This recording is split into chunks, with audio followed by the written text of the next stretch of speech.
एक primary school का बच्चा है, जी 5वीं क्लास का, और उसे एक दिन उसके पेरेंट्स ने कहा कि ये दुनिया भगवान ने बनाई है, ईश्वर ने बनाई है। आप तो नाम में भी ईश्वर हैं और टीचर भी हैं, और बच्चे के लिए टीचर ईश्वर ही होता है। जी सर।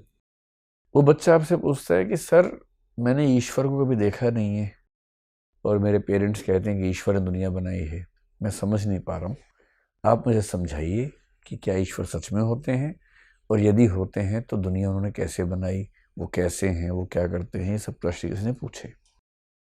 5वीं क्लास का बच्चा, जिसकी उम्र करीब 10 साल है, या और छोटा मान लीजिए 7-8 साल का बच्चा, उसकी इन जिज्ञासाओं का समाधान कैसे करेंगे आप, और किन बातों का ध्यान रखेंगे ऐसा कहते हुए? जी सर।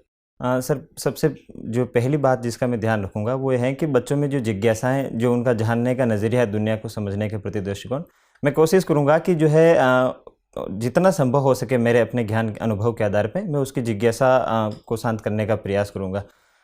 तो सबसे पहला सर, जैसे मैं उसे बताऊँ, क्योंकि सर मैं स्वयं जो है वो ईश्वर के अस्तित्व में विश्वास करता हूँ, और जितना मेरा अनुभव रहा है, मैंने इसी निष्कर्ष पे मैं पहुँचा हूँ कि दुनिया में काफ़ी अनिश्चितताएँ हैं।